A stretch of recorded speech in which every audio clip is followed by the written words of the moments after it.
Olá, tudo bem? Eu estou aqui na antiga cidade de Pérgamo para falar para você sobre o maior inimigo da esperança. E estou aqui bem perto desse templo dedicado a Zeus, um deus pagão.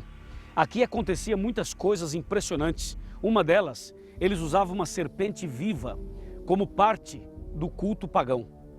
Pérgamo representa o período dos compromissos, o período em que eles uniram cristianismo com paganismo. Foi a fase em que a verdade foi jogada por terra, onde os homens usados pelo inimigo mudaram a verdade de Deus em mentira. Para você ter uma ideia, Pérgamo representa uma fase em que o inimigo entra para valer no seio do cristianismo. O que ele não conseguiu em Éfeso, nem em Esmirna, ele passa a conseguir em Pérgamo. Imagina quanta coisa importante tem nessa carta que Jesus manda a Pérgamo. Um dos versículos, ele diz o seguinte: eu sei onde você habita, que é onde está o trono de Satanás. E tem muito mais sobre Pérgamo.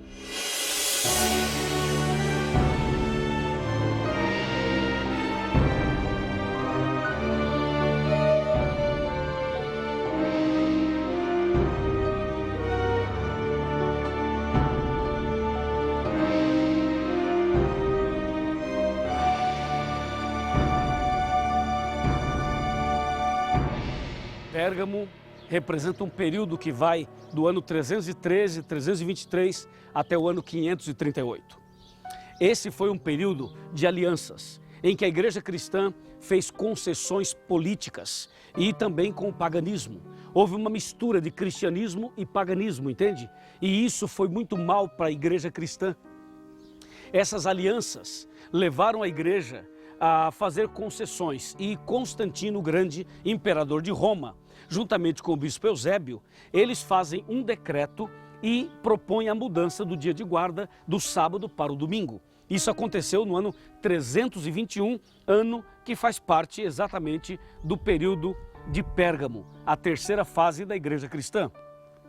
Ao ler a carta que Jesus escreveu a Pérgamo, ele começa logo dizendo o seguinte: assim escreve aquele que tem a espada afiada de 2 gumes, mostrando que a palavra de Deus deve ser o guia seguro para os filhos de Deus. A espada afiada de 2 gumes representa a Bíblia, o Velho e o Novo Testamento. No verso 13, ele fala: eu conheço vocês e sei que o lugar que vocês estão é onde está o trono de Satanás. Exatamente aqui onde eu estou, nesse templo pagão, representando assim o trono do inimigo, o trono de Satanás. Ocorre o seguinte, que no próprio verso 13, Jesus diz assim: mas aí tem pessoas fiéis que não negaram a minha fé, que mantiveram os princípios da palavra de Deus. Então sempre existiu um povo fiel. Mesmo diante dessas tribulações todas, nós destacamos aqui o verso 14 e o verso 15. Especialmente o verso 15 mostra claramente que o que a igreja de Éfeso, a igreja apostólica, a igreja primitiva, fez, a igreja de Pérgamo não fez. Ou seja, Éfeso rejeitou os nicolaítas e Pérgamo aceitou os nicolaítas. Em outras palavras, foi no período de Pérgamo que Satanás estabeleceu definitivamente o seu trono, estabeleceu definitivamente a sua igreja. Ou seja, a igreja que aparece em Apocalipse 17, ela foi estabelecida, fundada, ela começou nesse período de Pérgamo. E essa mensagem de que tem o trono de Satanás no período de Pérgamo, significa que mais na frente o inimigo iria golpear, iria jogar a verdade por terra. O que mais a Bíblia fala sobre Pérgamo?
livro de Atos, no capítulo 20, versos 29 e 30, diz assim: Eu sei que depois da minha partida, entre vós penetrarão lobos vorazes que não pouparão o rebanho, e que dentre vós mesmos se levantarão homens falando coisas pervertidas para arrastar os discípulos atrás deles. Foi exatamente isso que aconteceu no período de Pérgamo, de 313, 323 a 538. Essa fase em que a igreja cristã se mistura, se une com o paganismo. Mas lembre-se que em todo esse período, Deus sempre teve um povo fiel. Deus sempre manteve a sua igreja fiel. Mas também, enquanto havia um grupo de pessoas que conseguiam manter os princípios da Bíblia, havia, por outro lado, um grupo de pessoas usadas pelo inimigo, que a Bíblia chama de lobos vorazes, que não poupariam o rebanho. E você sabe, Pérgamo representa exatamente essa fase, em que eles começam a mexer na santa lei de Deus, em que começam a trabalhar de forma maligna para mudar a verdade de Deus em mentira, como profetizou Daniel no capítulo 8. Daniel capítulo 8, verso 12, usa uma expressão muito forte, e eu quero chamar a sua atenção para essa expressão usada por Daniel, o profeta. No capítulo 8 do seu livro, verso 12, claramente a palavra de Deus diz: o exército lhe foi entregue com um sacrifício diário por causa das transgressões, e deitou por terra a verdade, e o que fez prosperou. Então você percebe que a profecia já anuncia que no futuro alguém lançaria a verdade por terra e iria prosperar. O que significa isso? Que a verdade de Deus sofreria um atentado, sofreria um ataque, e esse ataque daria certo. Muitas pessoas aceitariam e seguiriam essa mensagem deturpada e prostituída. Quando você vai para Daniel 7:25, você encontra essa mesma afirmação de uma maneira bastante contundente. Está escrito assim: proferirá palavras contra o Altíssimo, magoará os santos do Altíssimo e cuidará em mudar os tempos e a lei. Então esse texto, que se aplica não só a Pérgamo, como também a Tiatira, mas também a Pérgamo, mostra claramente que Satanás já estava preparando o terreno para mudar a verdade em mentira. Em Romanos capítulo 1, verso 25 está escrito: eles mudaram a verdade de Deus em mentira, adorando e servindo a criatura no lugar do Criador, o qual é bendito eternamente. Amém. O apóstolo Paulo está se referindo ao paganismo aqui, mas isso também aconteceu com o cristianismo em Roma. E eu convido você a ir comigo até Roma.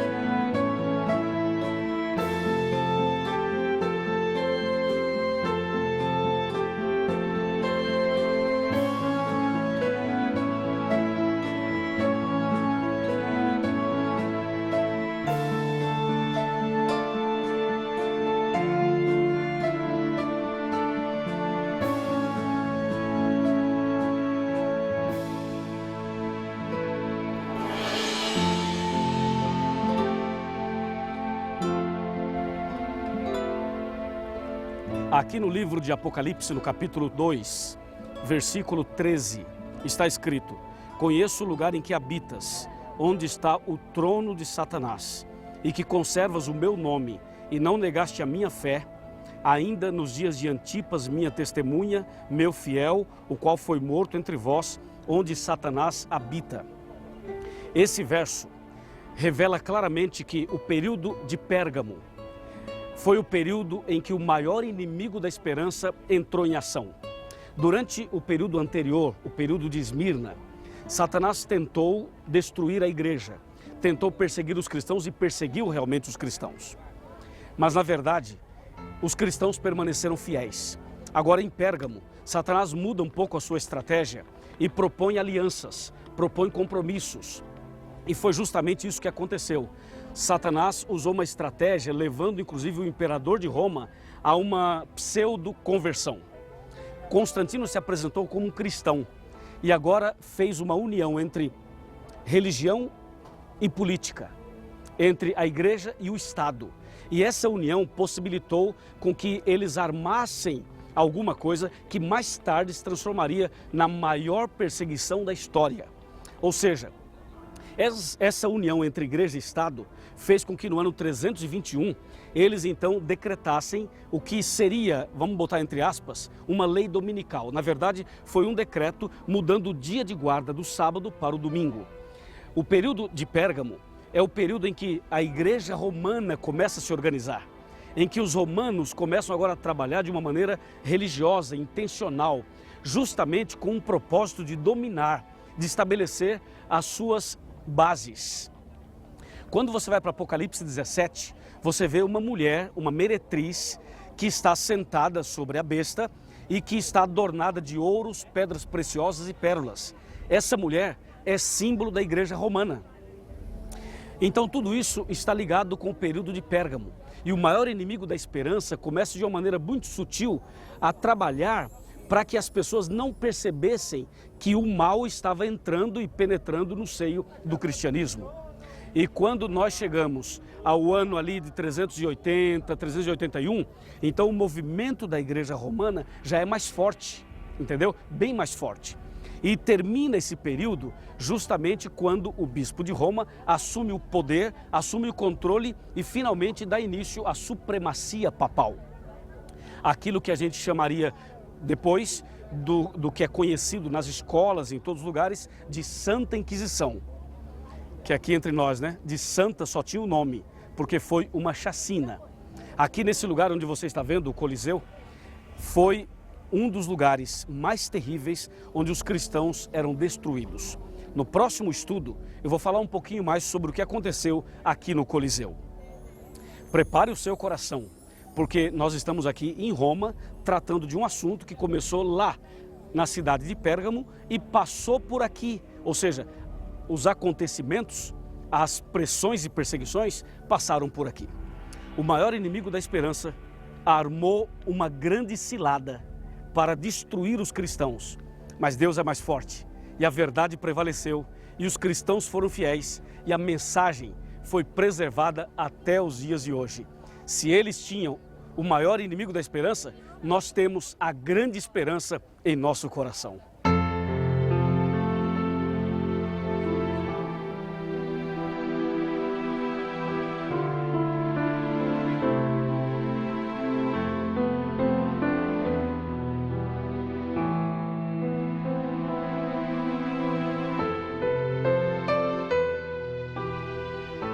O estudo que fizemos hoje é realmente um estudo impressionante. Essa mensagem tocou o nosso coração. Nós estudamos sobre um período da igreja onde as pessoas fizeram compromisso e alianças com o Estado e com o paganismo. Mas chegou o momento de você fazer uma aliança com Deus, uma aliança com a Bíblia, uma aliança com Jesus Cristo. Por isso eu estou aqui fazendo um convite, um apelo para que você venha fazer essa aliança, o compromisso verdadeiro com aquele que realmente é o nosso Deus, é o nosso Pai, é o nosso Salvador. Aqui no livro de Hebreus, capítulo 3, versos 7 e 8, está escrito: assim, pois, como diz o Espírito Santo, hoje, se ouvirdes a sua voz, não endureçais o vosso coração. O Espírito Santo fala conosco através da Bíblia. E nesse momento ele está falando com você. Enquanto eu prego, enquanto eu falo, enquanto eu faço o apelo, o Espírito Santo está aí, ao seu lado, trabalhando na sua mente, trabalhando no seu coração e chamando você a um compromisso verdadeiro e eterno com o nosso Pai Celestial. Abra o seu coração.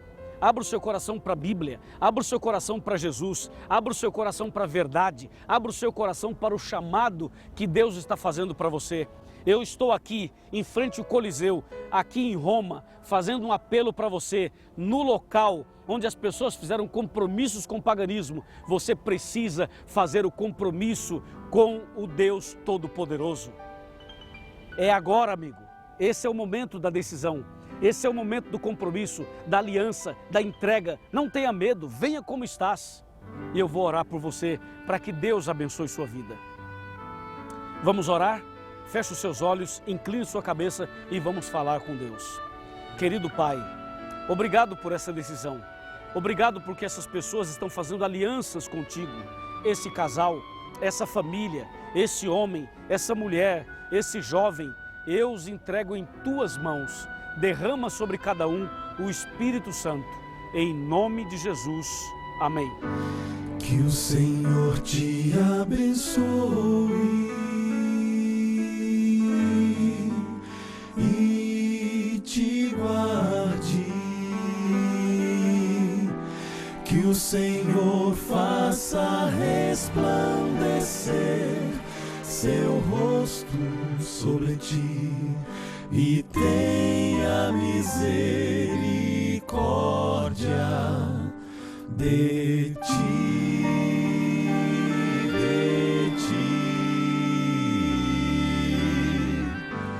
que o Senhor sobre ti levante o seu rosto e te dê